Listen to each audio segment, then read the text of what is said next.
Welcome back to the Fight Society podcast. I am your host, Damon Martin, and today we are not talking necessarily about mixed martial arts for the entire show, although we will be back later this week for a show dedicated to mixed martial arts and, of course, UFC 210 next weekend in Buffalo. But this weekend, on Sunday night from Orlando, WrestleMania returns, and so today's podcast is a very special one because we're going to talk to a good friend of mine. His name is Paul Heyman. You all know him.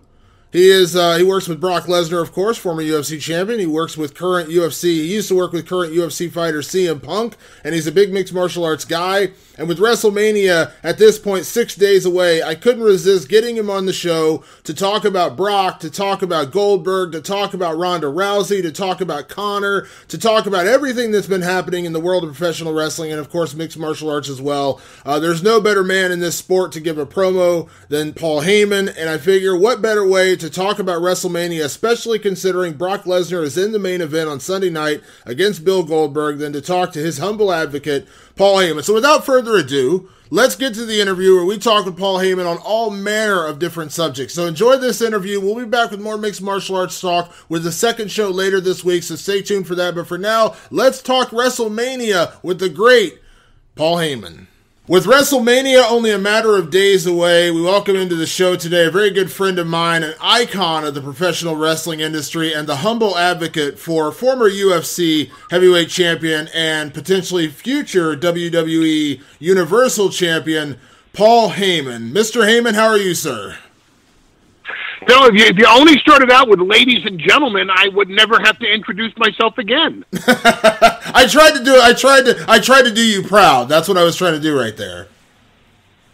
Well, and allow me, ladies and gentlemen, my name is Paul Heyman, and for those of you tuning in only based on my star power, I welcome you to this podcast, and especially to the host, a reporter for whom I have nothing but respect and very little of that, Damon Martin. Well, sir, I gotta say, we've got another big event coming up, and WrestleMania is right around the corner. At this point, how many WrestleManias? Do you even keep count of how many WrestleManias you've been to at this point? I haven't. Here's something that's actually very ironic. I haven't been to all that many. The first one I actually attended was the one that I commentated on with Tim Ross, JR, in 2001 when I first went to WWE, which was Stone Cold Steve Austin versus The Rock. I attended the other ones in 2002, 2003, 2004. I didn't go to 2005. In 2004, when I was in various roles on the writing team or the lead writer of SmackDown. And then the next one that I actually went to was, and I didn't perform at anyone. I never was in anybody's corner at a WrestleMania until 2013 at MetLife Stadium in New Jersey when I was in CM Punk's corner against The Undertaker and in Brock Lesnar's corner against Triple H. And then I've obviously been on 2014, 15, and 16. Yeah, that's great. You know, it's funny, 2001, that's the first WrestleMania I ever attended. So we popped our cherries together. We did. That was a great event, too. Yes, it was. I mean, it was a real historic event in many ways because, to me, it was the last event of the Attitude Era. Even though WWE had significantly toned down their product already, it was the end of the Attitude Era. WCW had just been purchased earlier that week by WWE. ECW was in the process of going into bankruptcy. I was already on board, and it was the end of the Austin Rock era. Rock was going off to start shooting movies very soon. And this is where Austin had done everything that he possibly could as the anti-hero and was going villain. So it was truly the end of the Attitude Era and the beginning of WWE looking for its new identity. This is going to sound like probably a bit of a dumb question because, you know, coming from ECW, which I know we've talked about numerous times, I was a huge fan. Do you miss the Attitude Era? Because I hear a lot of fans in this day and age kind of wish for that Attitude Era to come back. I know you can never really relive the past, but, you know, that kind of era was really iconic for professional wrestling and for WWE. I'm the wrong person to ask that question because I never look back. Because it serves me no purpose to do so. And I use this analogy a lot, but sharks only move forward. They don't swim backwards. They don't go sideways. Sharks only move forward, and when they stop moving forward, they die. Life is way, way, way too short to spend time missing things that you can't bring back. And in today's political climate, and I don't just mean the Senate and the Congress and the presidency. I mean in the television and distribution world and the political climate surrounding that, and in advertising and in marketing, the Attitude Era is not coming back. It's just not. What made the Attitude Era so great was the fact that it was finding new ways to present the product. And there was something wild and different and innovative every week. It's not just the fact that people would curse or crotch chops or all the assorted things that are severely R-rated, because we were doing that in ECW as well. But I felt towards the end of ECW that it had reached its peak, that that the shock value had satiated the appetite, and that something new was needed to be presented and promoted anyway. I understand why people have such an affinity for the Attitude Era, but I think it's also the excitement that they got caught up in. The same way, if you talk to older fans, they will bask in the glow of how it was so great during the San Martino era, or for fans not quite that old, the Jim Crockett Promotions 1985 to 1987 run, or the World Class era when the Von Erichs were the hottest things in the country. So again, it's also a matter of where you were at that time. And for people who lived through the Attitude Era and were in that age demographic of watching sports and pro wrestling at that time, it reminds you of a great time in your life. So, you know, and again, you talk to any kid who grew up as a Hulkamaniac, they'll tell you that was the greatest era as well. It all depends on what memories it triggers for you. Yeah, you're absolutely right, because I always reminisce, and I know we've talked in the past about ECW, like that to me was my favorite time of wrestling. I remember when I started working with Les Thatcher, and years and years and years ago, and I told him that I wanted to model myself after an ECW guy. His hair was blown back because he was such an old school traditionalist guy. But I remember going to like Heatwave in Dayton and those things, but you can never relive that. You know what I mean? That was such an iconic point in time, such an iconic moment. You just can't relive it. But I will always remember those moments fondly, because that to me was like the greatest time in professional wrestling history, those moments.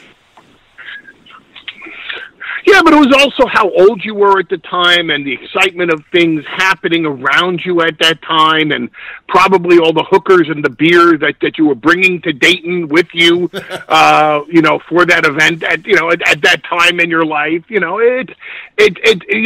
When something is really new and really exciting, it's tough to match it, because it also, even in your own mind and memories and imagination, the legend of it within yourself grows in time, because again, it was a wild time for you. It was a younger experience for you, and now that it's 20 years later, it's difficult for you to reach that same period of euphoria, because you're 20 years older, you have things on your mind, you have deadlines to meet online, news is breaking at every minute that Fox Sports will call you and say, hey, chase down McGregor, get an exclusive quote, hey, you got to go out to Vegas and interview Mayweather, you got to get a podcast up online to preview WrestleMania. It's different than just saying, wow, what do you want to do today? Well, let's take 3 hits of the bong and head over to watch ECW Heatwave. Yeah, man, that's great. And, man, and New Jack will beat up the Dudleys, and Tommy Dreamer will fight for the cause, and the Sandman will make his music entrance, and it's the greatest thing in the world. It's a different period of your life. You have a really creepy look into the internal of my life in college. I'm just telling you that right now. So it's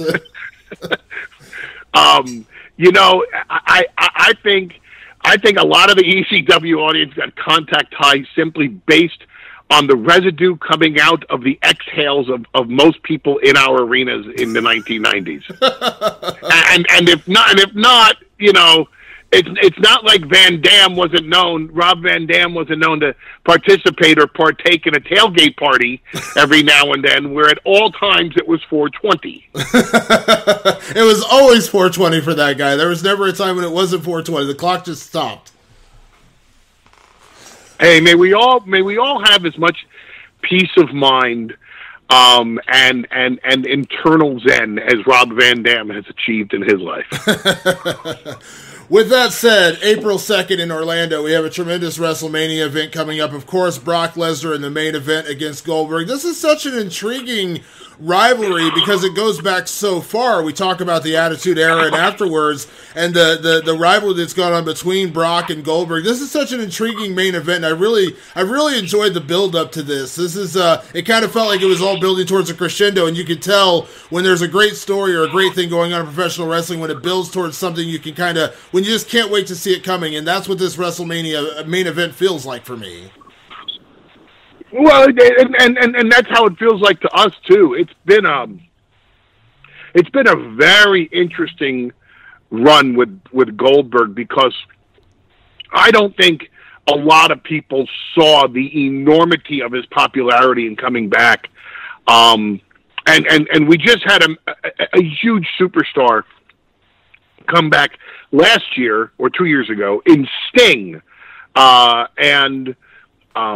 unfortunately, Sting got injured by Seth Rollins, or in his match with Seth Rollins, and that kind of deflated a bubble, because once Sting got injured in the match, a lot of people started saying, "Hey, I don't know if we should be looking for these great moments of legacy stars. We don't want to cause a situation where it's just a bunch of nostalgia, and having these guys compete in the ring a few years past their physical prime is dangerous." And then along comes the opportunity the very next year for Goldberg. And I would presume that a lot of people had in management and et cetera, the same doubts in their mind about Goldberg based on what happened with Sting.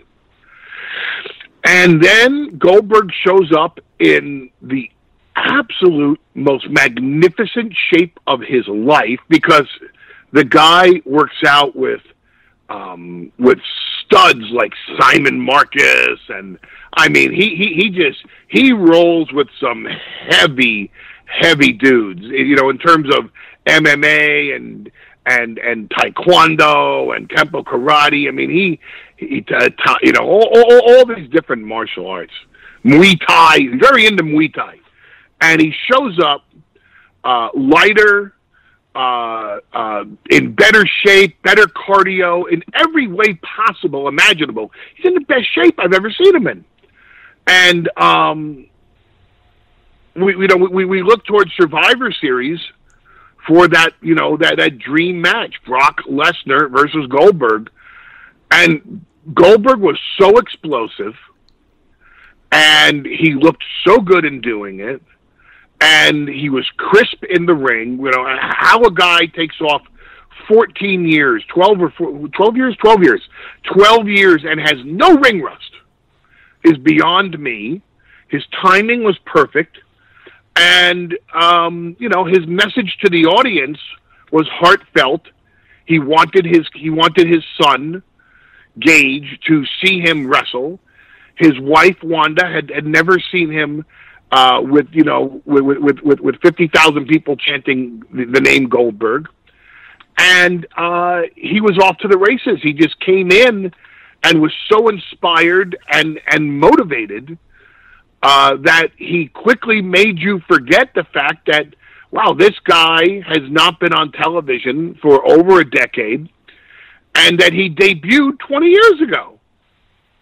So he came in as both a star that everyone remembered, and for people that had never seen him or heard of him, he was a brand new star. This really tough-looking guy that took the fight to Brock Lesnar and beat Brock Lesnar in a minute and a half.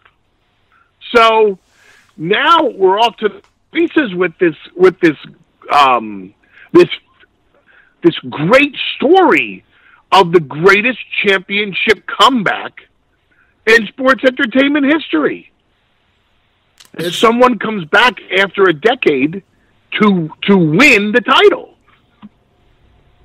It's a pretty amazing story, and for him to kind of come back in the spotlight. Now, on the flip side with Brock Lesnar, it's so funny. I saw a clip, and I'm sure you probably saw this online. Somehow it made its rounds from the interview he did with Stone Cold on his podcast. Was that last year, I think? Maybe 2 years ago at this point? It's been a while.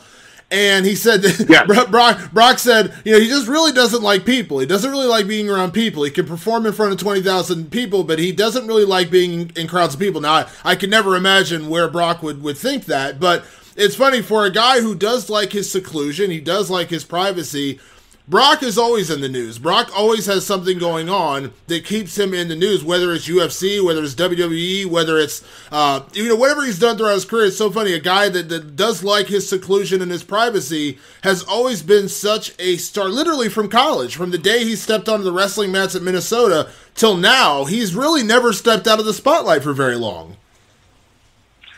Well, here's the thing. His job to him is a job. It's just that. It's a job. And his job to him is no different than his job when he's when he's on his farm and he's farming and he's combining. Not that I know what combining is, but when I speak to him, I say, "What'd you do today?" And he says, "Oh, today was great. I was combining." So whatever combining is, he really enjoys doing it. But to him, his job is no different than a mailman that delivers mail, or a garbage man that picks up garbage, or the host or a hostess at a restaurant, or he doesn't have the concept in his head that his job is any different than anybody else's. His job being in athletics and or entertainment, or a combination of the two, requires him to do his job in front of millions of people watching at home and anywhere between 10 and 100,000 people watching live. In terms of still being in the news as he approaches his 40th birthday, I would suggest that Brock is really now in his physical prime, because he was robbed of reaching his full potential as an athlete in his 20s and early 30s by diverticulitis. So if you look back at his career, by the time he was in the NCAA Division I heavyweight championships, he was already suffering from diverticulitis. His body, which was so fine-tuned, and he had done so much to train his body to accomplish the goals that he envisioned for himself, his body was suppressing and using up so much energy and so much of his strength and his ability to suppress the diverticulitis, and finally the diverticulitis couldn't be suppressed. Probably had it throughout his entire college career. So you never saw him at his full potential in college. You never saw him at his full potential in his first run in WWE. He went into the Minnesota Vikings camp not only with the diverticulitis inside of his system, but a broken jaw and a fractured pelvis, which he covered in the book that we wrote together. And then you never saw him ever, not once, did you see him in UFC at his absolute physical peak. Either he was openly battling diverticulitis, or he didn't even realize that his body was exerting so much energy to fight off the diverticulitis. So this run in WWE really is the first time he's ever been completely healthy in his life. So in his late 30s, and as he approaches early 40s, I would suggest to anyone that Brock Lesnar is right now at his utmost, at his A1 level physical peak. So of course he's going to be in the news, because he's going to exploit the opportunities that his athleticism, which is far beyond anybody else's, that anybody else has to offer, that his athleticism provides him to support his family. So of course he's going to be in the news. This might sound like a strange question, Paul, but I'm going to ask it anyways, because I'm not going to sit here and profess to know Brock nearly as well as you do. I've interviewed him maybe 6 or 7 times. Obviously, I've been to his fights, and I've seen him, of course, in WWE, live and on TV numerous times throughout his career. A job is a job, and I understand that. So when I ask this question, I'm taking the family aspect, the hunting aspect, and the farming aspect out of his life, because I know Brock truly loves those things. But the joy I saw on Brock's face at UFC 200 after seeing him win and seeing that genuine smile, and I know it's a different feeling than 100,000 people in Dallas Cowboys Stadium or in the Orlando Stadium on April 2nd. But where do you see Brock with the most joy on his face, when he gets the most joy out of his occupation? Is it wrestling? Wrestling is in collegiate wrestling? Is it pro wrestling? Is it fighting? Because that spark in his eye I saw at UFC 200, I sat there at the post-fight press conference and I thought, man, this guy is just loving this moment right now. Well, there's a lot behind that as well. I mean, that was a great personal achievement for Brock Lesnar, because he obviously did not like the way his UFC career ended. No one comes back to the octagon after a layoff like that to fight a top 10 heavyweight, let alone a head-hunting number 8 contender like Mark Hunt, who was on a roll at the time, take the fight on relatively short notice, which had a lot to do with the UFC Conor McGregor fallout. And, to me, I think a lot of people were looking at that as almost like, the very first Rocky movie, where you have to sit there and take a moment and say, hey, if I just survive, if I go the distance, it's a victory. That was never going to be enough for Brock. He was hell-bent to win that fight and to prove to himself, along with the rest of the world, that nothing can beat him. Not even diverticulitis, which has taken down some really top athletes over the years.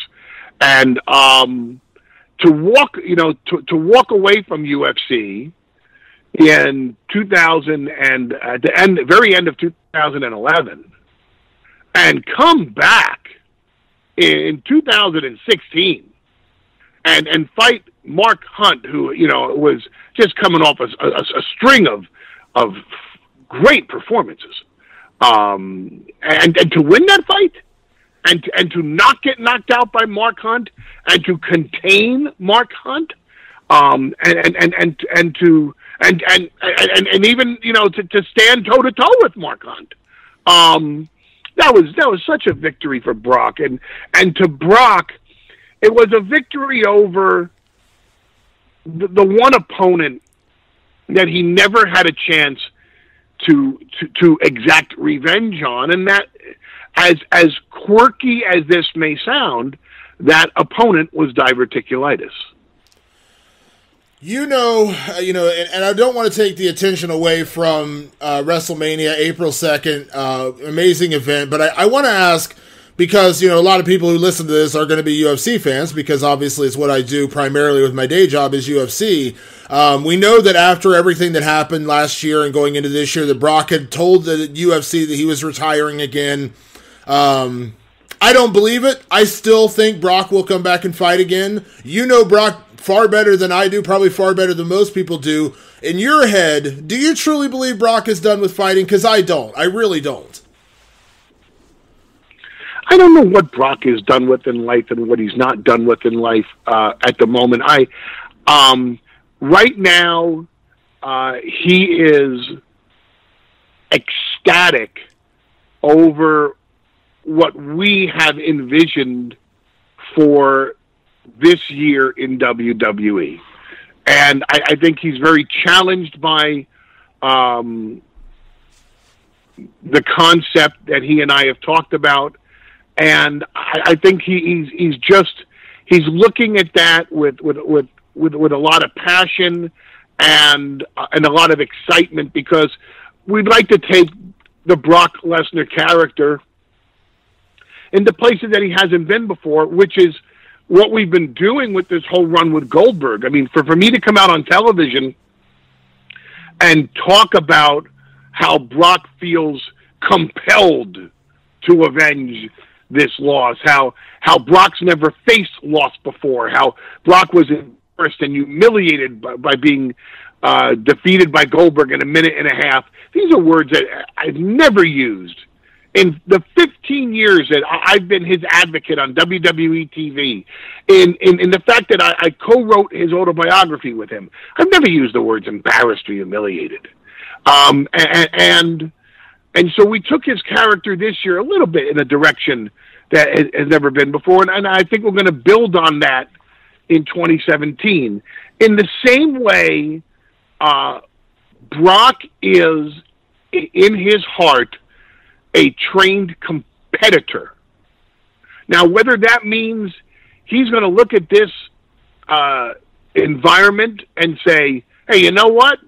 I didn't make the Vikings team in 2004, but I bet in 2017 I can. And just because I can, I'm going to, just to show people that I want to, and I take it. Because, when we named him the Conqueror, that's what he is. He's just he's a legit conqueror. You put a task before him, and he conquers it. So I really can't tell you that it's out of the realm of possibility for Brock Lesnar to say, I'm taking a few months off from WWE. I want to see how many home runs I can hit for the Minnesota Twins. And people may laugh at that, but it's the same people that laughed at him in 2004 when he went for the Vikings camp, and he was the last person cut, and that's with a broken jaw and a fractured pelvis and diverticulitis. So I think what's next for Brock Lesnar, besides what's happening in WWE, could it be UFC? Could it be another sport? I think it's something that he's going to look at and say, I bet no one thinks I can do that. All right, I'm going to conquer that. And it's the same thing that's, besides obviously the greatest payday of his life, it's the same thing that's motivating McGregor to wanting to fight Mayweather, because admittedly, I would say, not that I know Conor McGregor, because I don't. I'd have to say that a great deal of that is obviously the lure of the enormous payday, but a lot of it has to also be the lure of, you know what? People think I can't take this guy, and I can take this guy. And in the same way, I think that it's the same thing to be said for Mayweather. I think Mayweather was 100% honest when he said, I'm done. 49-0, This is my last fight. I'm out. I'm going to be a promoter. I want to get out while I'm on top, and I don't know how long I'll be. I'll be at my peak physical skills, so let me get out while I'm the best that there is in the world without a dispute available for anybody to argue against me. And I'm sure Mayweather's looking at this like, this is the most ridiculous payday. I bet you Mayweather makes more off of this fight if and when it happens than he did over the Pacquiao fight. So I'm sure that's a big lure for Mayweather. But I'm also thinking that Mayweather, as an athlete, misses the competition. He yearns for it. He's jonesing for it. He's addicted to it. And the only competition he has now is, whether the roulette wheel hits black or red. So Mayweather's sitting there, and here's a guy that's running his mouth, and here's a guy that says, I can take him. And Mayweather's looking at not only the money, but he's saying, oh, really? And people are actually giving the case that because you're a southpaw and because you're this and you're active and you're 27, you can take me? I'll fight this guy. Of course I will.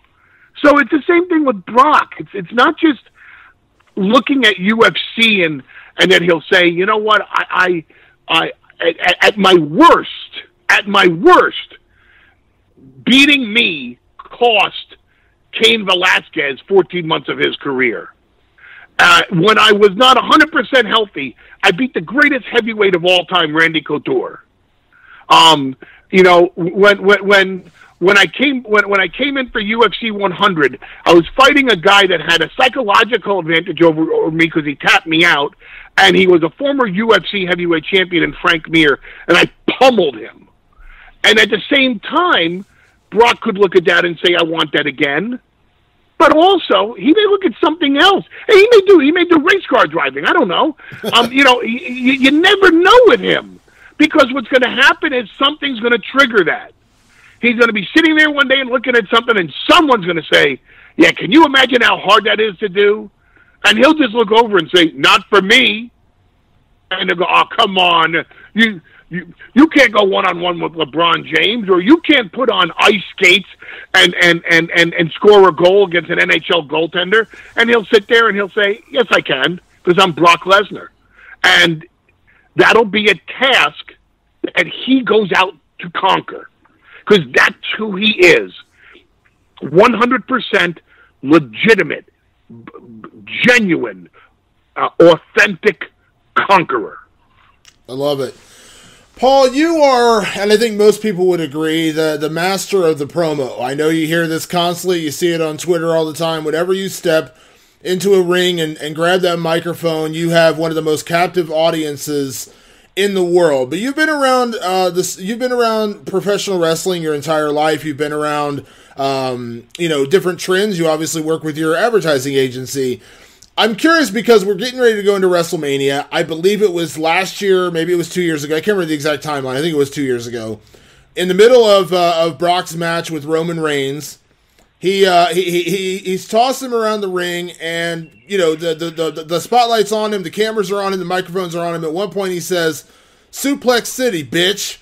And everyone kind of loved that moment, and it was great. But now, Suplex City is Brock's moniker. That is so huge. I mean, is it one of those things, and I guess my question is this, can you even predict sometimes what's going to catch on with a professional wrestling audience or a UFC audience? I mean, audiences in general, it's not just one audience, but like something like that kind of seems such in the moment. But now, when you think of Brock Lesnar, you think a lot of things. But when you think of professional wrestling, immediately Suplex City comes to mind, and that was such a just a random moment in a match. The reason why it caught on is because it was a random moment. It was obvious that it was unscripted.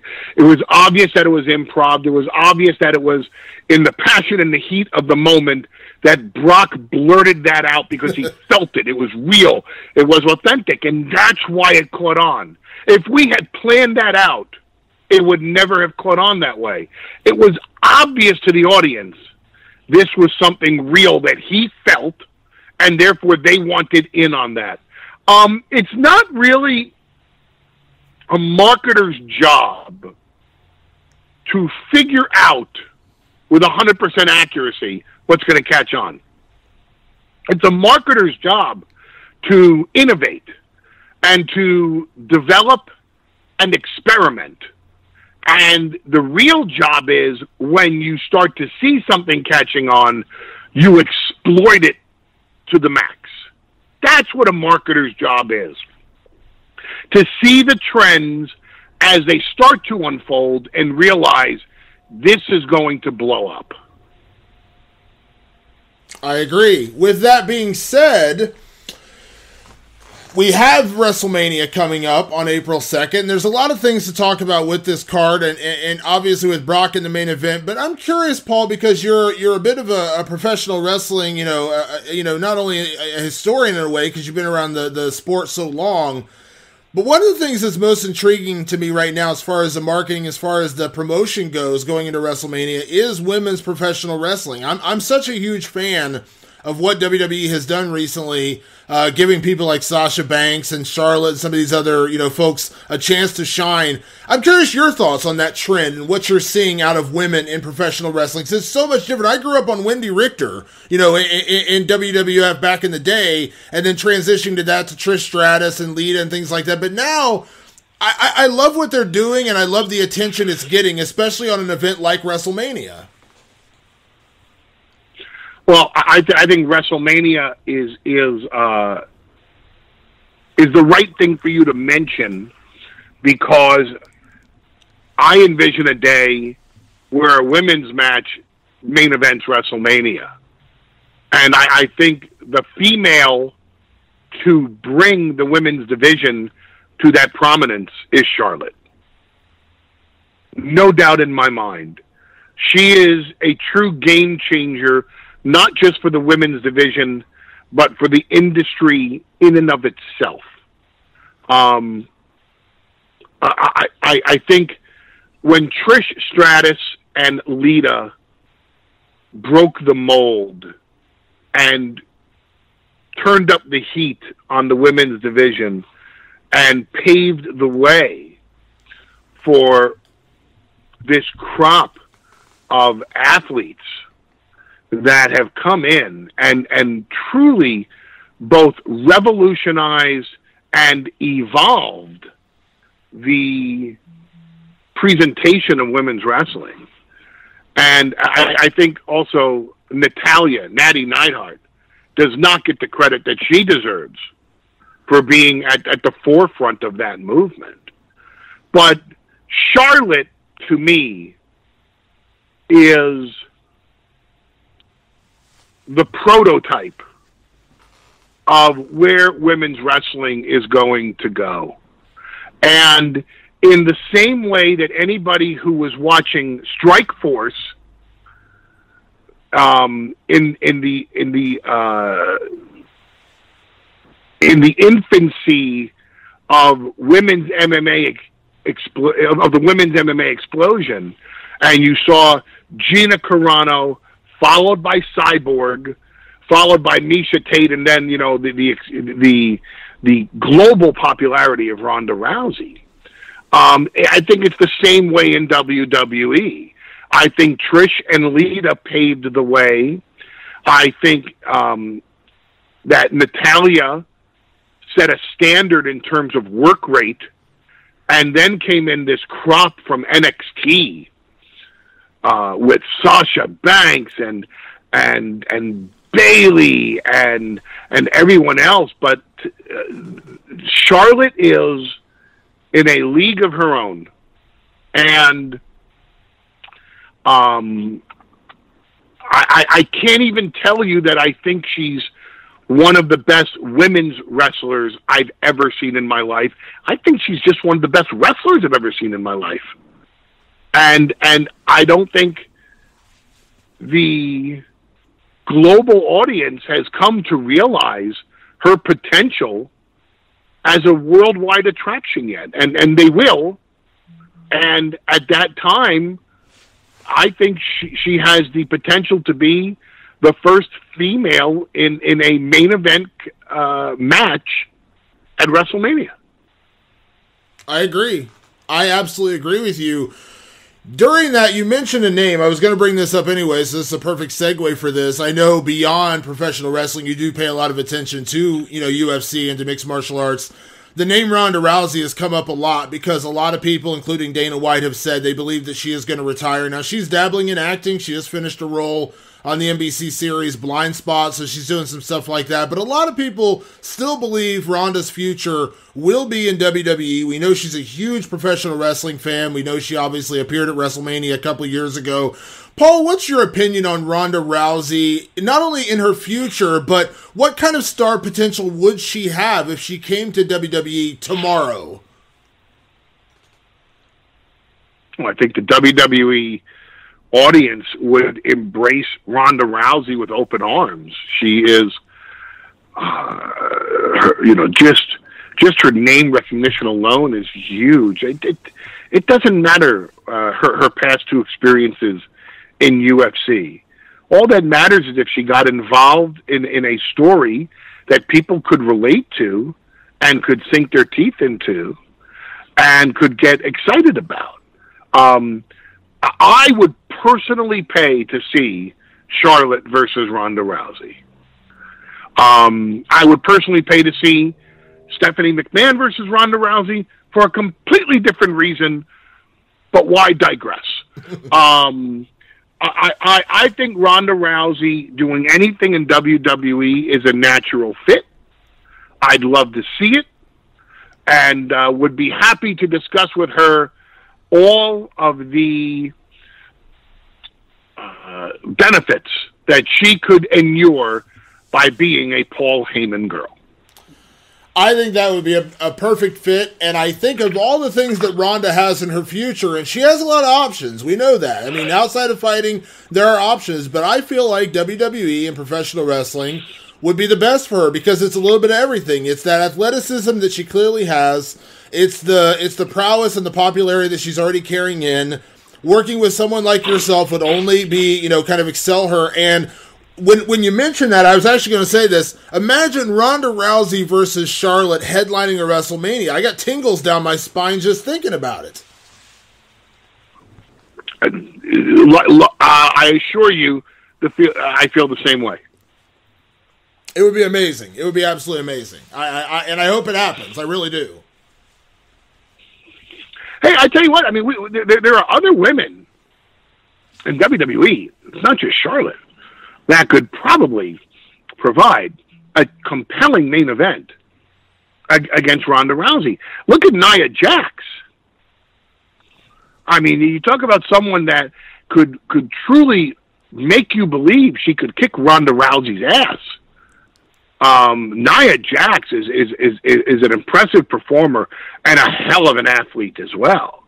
So it's not like Charlotte is the only one capable of being paired up against Ronda Rousey. There are others as well. The women's roster in WWE right now is unparalleled in the history of pro wrestling or sports entertainment. There's never been a women's roster like this. There's never been talent depth like this ever. So it's an extraordinary time if you're a fan of the athletic presentation that can be brought forth on a WWE program. It's an extraordinary time for the women. Yeah, I agree. Paul, let me pivot to this because we talk about, doing, the promo work that you do, which is amazing, best in the business. And it's an art form that a lot of people feel like has, changed a lot and maybe even not been as good over the years. And that's why we appreciate a great promo that comes from a person like yourself. We hear some of the other people that I watch and I enjoy. I think Kevin Owens does a great job in promos. And we see promos a lot in other sports. I mean, especially in, of course, the sport I cover, mixed martial arts. What are your thoughts on the art of the promo in this day and age, not only for professional wrestling, but for other sports? Because I say this all the time to fighters I speak to. I say you have 15 minutes in a cage, which is what all eyes are going to be on you, but you also have umpteenth amount of days and time before that to get people to pay attention to you, and that's where interviews and promos and things like that come from. Am I wrong in thinking that the art of the promo is still such an important part of wrestling and such an important part of mixed martial arts and boxing, and I think other sports can take advantage of that as well. It's a little bit of a lost art these days, in a way, because certain people get it. Conor McGregor gets it. Obviously you get it, but I still think that it's something that is vastly underused, I guess is the best way I could say it. Well, what's happened is that people have lost focus. And I don't just mean the performers, but also those that design what is to be said. It always goes back to me to three crucial points. Who are these people? Why are they fighting? And why, as a consumer, should I care? Now, if you can answer who these two people are, okay, hey, well, my client is Brock Lesnar. Here's what makes him special. My name is Conor McGregor. Here's why I'm different than everybody else. I'm Floyd Mayweather. This is why I rule boxing. Okay, who are these people? Why are they fighting? Well, I'm fighting because I have nothing else to do on a Saturday night. Well, that's not going to sell a lot of tickets. I'm fighting because I'm emotionally challenged by the concept of fighting this guy at this time in my life, at this point in history, because he pisses me off. Ooh, I'm interested in that. The mere notion of coming out of retirement, if I'm Mayweather, the mere notion of crossing into boxing, if I'm McGregor, these are catalysts for interest that will entice someone to want to see the fight. So that's why they're fighting. And why should I care to see it? Why should I care enough to buy a network subscription, pay for a pay-per-view, fly to a city and witness the event live? Well, because it's history in the making. Because that's my favorite fighter. Because this means so much to him or to her. Because people will be talking about this for years to come. Okay, now I've answered the questions. Who are these guys? Why are they fighting? Why should I, as a consumer, care? And if you can answer those three questions, you've sold a ticket or a network subscription or a pay-per-view. And if you don't answer those three questions, you're not making the sale. So many promos today are designed only to define the personality delivering the promo, or it's not a genuine reflection of the authentic personality. How many guys in MMA are trying to be Conor McGregor now, and they're falling flat on their face doing it? Because they're just trying to copycat McGregor, and with these rapid-fire insults and punk everybody else out, and it just doesn't work, because it's not who they are. It's just not who they are. And without getting into politics, because I have stayed away from the political arena, but it's like when Marco Rubio tried to be an insult king like Donald Trump. It wasn't Marco Rubio, and you could tell how inauthentic it was. And because he was being disingenuous to himself, it hurt Marco Rubio. So, and I'm not knocking Rubio, I'm just giving that as the picture-perfect example of something on a major stage. So when these MMA guys try to be McGregor, or WWE guys don't play to who they truly are, or a character that can truly live inside of them, the public smells it, and the public knows it, and then the public turns away from it. But it's when someone comes out, and that's who they are, or that character, that persona lives inside of them, and they present that to the public, and then they give you a reason to care, and they explain to you the reason for the fight. You got a sale, and you have a major sale, and you have a network subscriber, and you have someone coming to the event, and you have a pay-per-view buy, or a T-shirt sold, or whatever. It's all about making the sale, and it's all about being real when you do it, because today's public sees right through it. Yeah, I agree. And it's funny because when you create something that people attach themselves to, with Connor in the beginning, it was his, his speech, when he came out as the Irish guy, he had that moment where he said, where he came out and said, we're not here to take part, we're here to take over. And now there's so many Conor McGregor isms that are out there. I saw a tweet you made not too long ago about one of your most iconic phrases, eat, sleep, conquer, repeat. It's variations of that, of course. And now Nike is even using it. And I know as a guy who kind of creates he creates an iconic catchphrase like that. One part of you must feel like honored. I'd say, hey, people really like this. And then part two is like, hey, you might want to pay me if you're going to steal my catchphrase. You're going to pay me if you're going to steal my marketing gimmicks. Well, it's funny, the wash, rinse, repeat was a L'Oreal or a Clairol thing, back in the 70s. And then Fatboy Slim came out with Eat, Sleep, Rave, Repeat in 2000 and at the very end of 2011, beginning of 2012. And And of all the Fatboy Slim songs, that one didn't catch on, which surprised me because I liked the song. It was a very funny and very catchy song.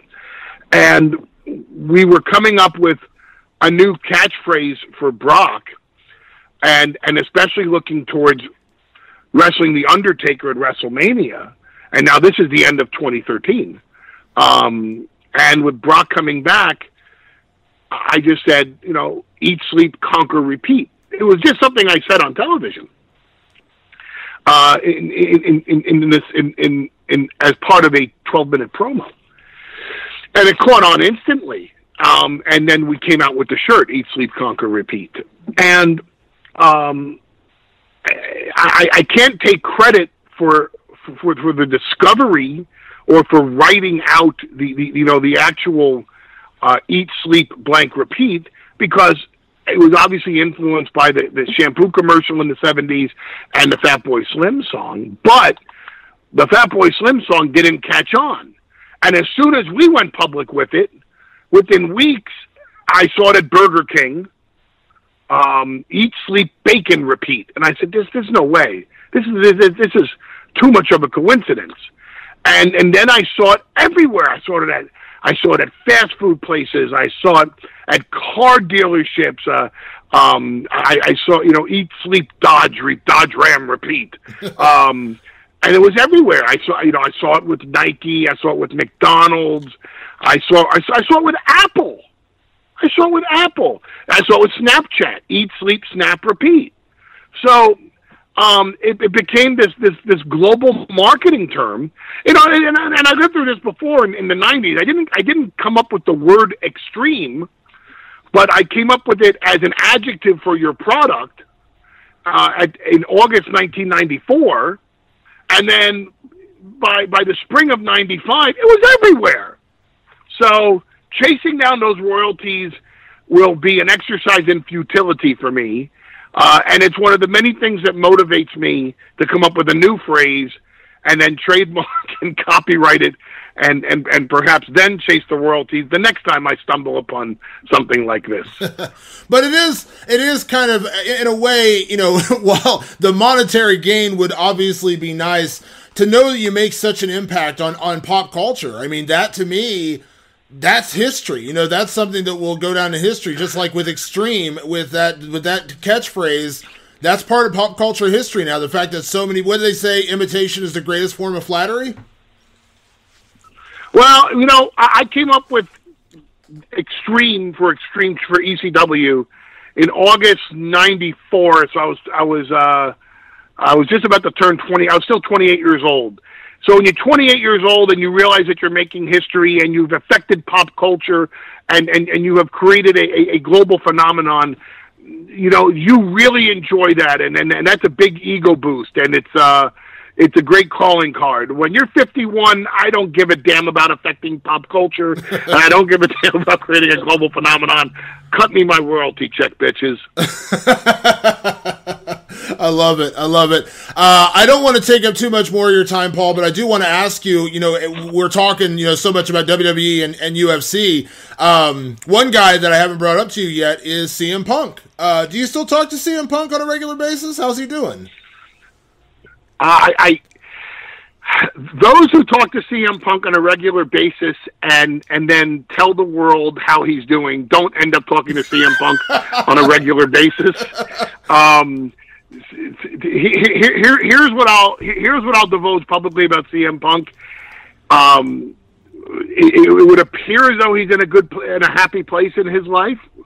It would appear as though he is enjoying married life. You can ascertain that from his social media. I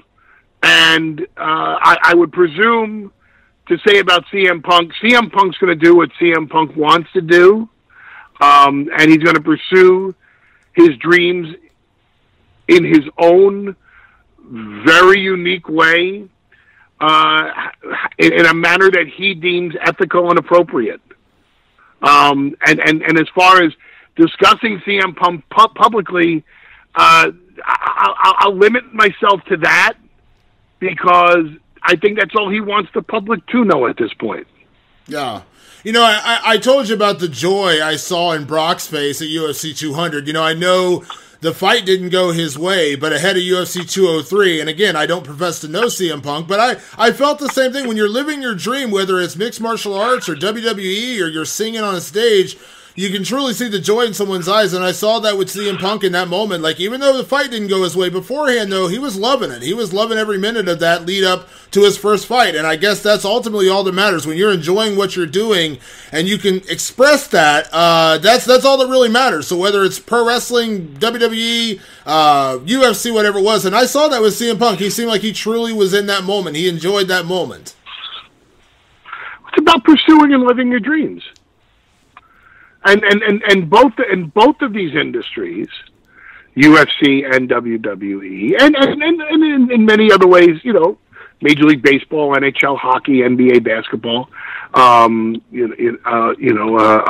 soccer or football outside of the United States, someone who dreams of being an actor or an actress. These are avenues by which people have dreams their entire lives, and the businesses and the sports allow them to pursue their dreams. So when you get to watch, almost as a voyeur, someone living out their dreams, of course you're going to see how ecstatic they are, because this is all someone has envisioned for either 6 months, 12 months, 18 months, 5 years, or their entire lives. So when someone's doing something, they have envisioned this concept their entire life, let alone, or even if they've only envisioned this moment for the past 18 months.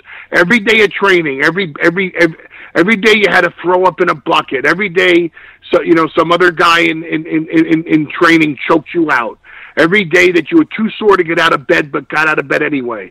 And all the sacrifices you make in terms of dieting, et cetera, when you get to live out these dreams, and you get to live that moment that you have done, that you have envisioned, that makes the sacrifice worth it, well, then people get to see a genuine look on your face in which you can't constrain it. You can't hide the fact that you are euphoric, that you are exhilarated, that this is the moment that you have envisioned for yourself over the course of however long a period of time.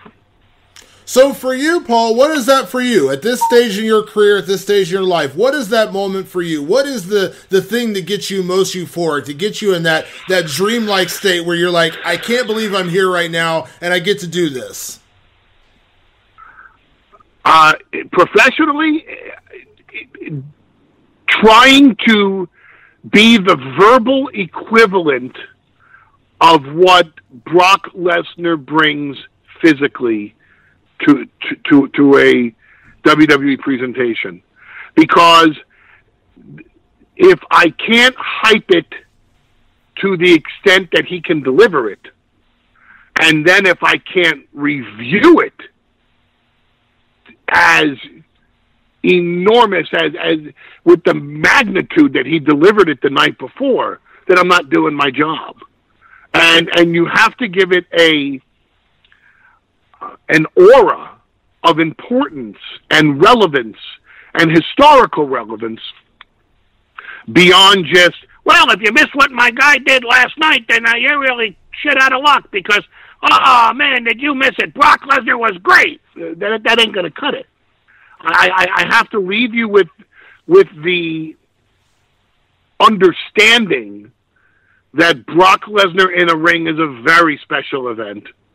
And the fact that he's, for example, on April 2nd at WrestleMania, but it doesn't have to be that particular performance. It's any performance in which he's in a match. It just so happens the one that we're talking about now is WrestleMania.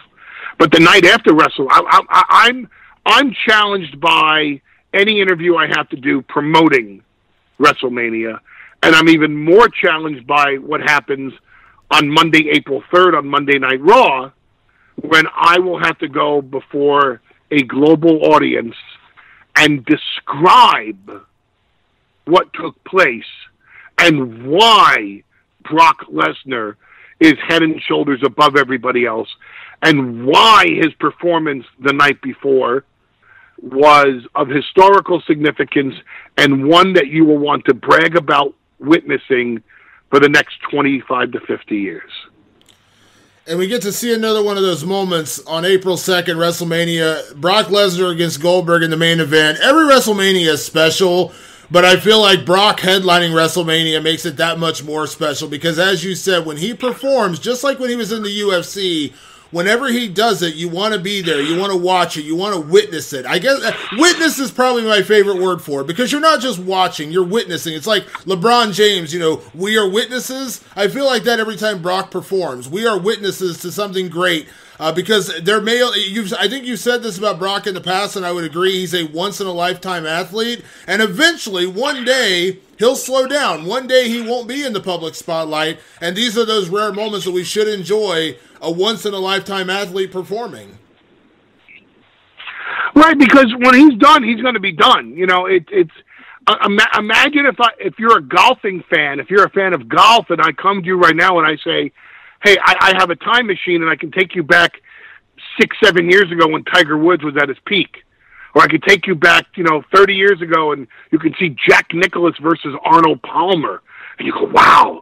Oh, man, I'd love to see that. Or I could take you, if you're a baseball fan, if you could actually watch the Yankees versus the Tigers and see Babe Ruth, trying to outdo Ty Cobb and vice versa.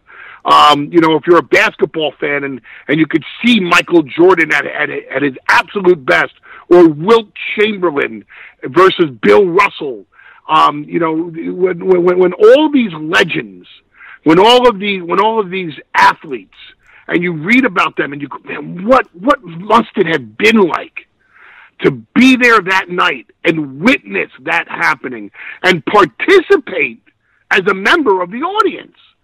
Well, with Brock Lesnar, you have that chance because he is the Wilt Chamberlain, the Bill Russell, the Larry Bird, the Michael Jordan, the Tiger Woods, the Arnold Palmer, the Jack Nicklaus, the Babe Ruth, the Ty Cobb. He is that to WWE. He is Muhammad Ali in Muhammad Ali's prime. He is Mike Tyson when Mike Tyson was knocking everybody out in the first round. That's who he is. He is a historically relevant performer, the likes of which you will never see again and have never seen before. And the proof of the matter is what he did at WrestleMania 30 when he conquered The Undertaker's undefeated streak. Because no one was ever going to get to do that. No one. But Brock Lesnar did. So there's only going to be so many more opportunities because he's not going to be doing this forever. That I guarantee. Absolutely, positively guarantee. And so when you get a chance to see Brock Lesnar, I agree with LeBron. You're witnesses, but I think it goes further with Brock. I think you're a participant because you're a participant in the audience. And that audience always plays a big factor. And it certainly will with Brock Lesnar versus Goldberg. So I think in terms of Brock Lesnar versus Goldberg, you not only get a chance to witness, you get a chance to participate. And that's a rare opportunity for anybody. I agree. Paul, it is an absolute pleasure and an honor to have you on the podcast. Obviously, I cannot wait for WrestleMania. Hopefully, I know a couple weeks after that, WWE's coming here to Columbus, Ohio. Hopefully, it'll work out. We'll get to see you and Mr. Lesnar here in town. If that works out, if you do, please let me know. I will be at the show for sure. And thank you for taking the time. I really appreciate it. I know you're so busy, so much going on, and of course, WrestleMania week, days away. So thank you for taking the time to do the podcast. I really do appreciate it. Seriously, the pleasure is all mine, and I truly have enjoyed your coverage of the Floyd Mayweather and Conor McGregor hype and the reality behind that hype.